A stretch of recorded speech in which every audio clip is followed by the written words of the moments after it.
Hello friends, welcome to my channel. బాగున్నారు అందరూ? మరి ఈరోజు మీకు హల్వా చేయడం ఎలాగో చూపించాలనుకుంటున్నాను. దీనికి మనకు కావాల్సింది కార్న్ ఫ్లోర్ అంటే మొక్కజొన్న పిండి. ఈ సైజ్ బౌల్లో ఒక బౌల్ తీసుకున్నాను. అలాగే 2 బౌల్స్ ఆఫ్ షుగర్, అదే సైజ్ బౌల్స్తో షుగర్ తీసుకున్నాను. మరి ఈ షుగర్కి ఏమో 2 బౌల్స్ ఆఫ్ షుగర్ తీసుకున్నాను కాబట్టి 4 బౌల్స్ ఆఫ్ వాటర్ తీసుకోవాలి. కాబట్టి ఆ వాటర్ని ఈ విధంగా నేను ఈ గ్లాసెస్లో ముందే పోసి పెట్టుకున్నాను. ఇంకా చూసుకుంటే చాప్ చేసుకున్నాను బాదం పప్పు నీట్గా విధంగా, ఇంకా జీడిపప్పు, ఇంకా డ్రై ఫ్రూట్స్ ఏం కావాలన్నా వేసుకోవచ్చు. మరి మొక్కజొన్న పిండికి మరి కార్న్ ఫ్లోర్కి మనం ఏం చేయాలంటే అదే బౌల్తో ఒక బౌల్ వాటర్ రెడీ చేసి పెట్టుకోవాలి. అలాగే ఇంక చూసినప్పుడు ఏలకల పొడి తీసుకున్నాను, గీ కూడా రెడీ చేసుకున్నాను. మరి వీటన్నిటితో హల్వా ఎలా చేయాలో చూస్తామా.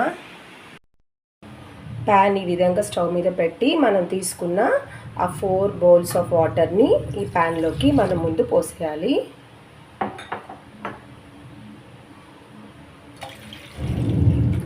బాయిల్ అవనిచ్చి దాంట్లో మెల్లగా షుగర్ యాడ్ చేసి షుగర్ సిరప్ ప్రిపేర్ చేసుకోవాలి.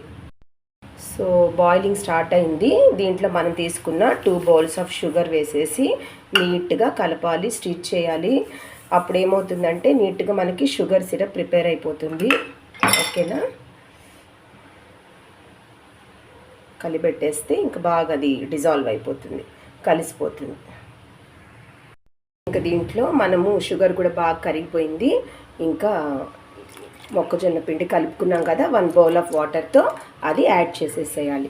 యాడ్ చేసేసి దాన్ని జాగ్రత్తగా మనం బాగా మిక్స్ అయ్యేటట్టు కలిపి కాస్త ఉడకనివ్వాలి.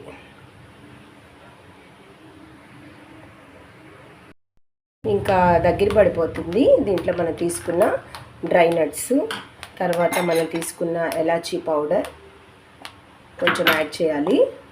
దీంట్లో మనం ఈ కలర్ కూడా వేసేసి ఆ కలర్ వేసిన దాన్ని నీట్గా కలిపేసామంటే మనకు హల్వా రెడీ అయిపోతుంది. సో హల్వా చక్కగా రెడీ అయిపోయింది, గట్టిపడిపోయింది. దీన్ని మనం ఒక బౌల్లో తీసేసుకుంటామా. సో ఇప్పుడు దీంట్లో మనం తీసుకున్న గీ కూడా వేసేసి ఆ గీ వేసిన తర్వాత నీట్గా కలిపేసి కాసేపు పెట్టేయాలి. సో మనకి ఇంకా రెడీ అయిపోయిందండి హల్వా. గట్టిపడిపోతుంది. గట్టిపడిపోయిన తర్వాత దీన్ని తీసి ఒక బౌల్లో వేసేసుకుంటాం సర్వింగ్కి.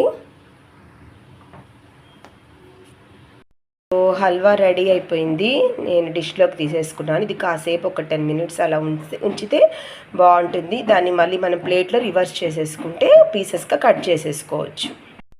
సో హల్వా రెడీ అయిపోయింది నీట్గా. దీన్ని మనం పీసెస్గా కట్ చేసుకోవచ్చు. సో హల్వా రెడీ అయిపోయింది. ఎంత స్పాంజీగా ఉందంటే చూడండి, ఎంత ఫ్లఫీగా స్పాంజీగా ఉంది. టేస్ట్ చూస్తాము. సూపర్గా ఉంది టేస్ట్. ఎంత ఎట్టుందంటే షాప్లో కొన్ని హల్వా ఎలా ఉంటుందో అలాగే ఉంది. చాలా బాగుంది. తప్పక ట్రై చేయండి. Okay, so thank you for watching this recipe. Don't forget to like, share and subscribe to my channel. Okay, bye bye, keep watching.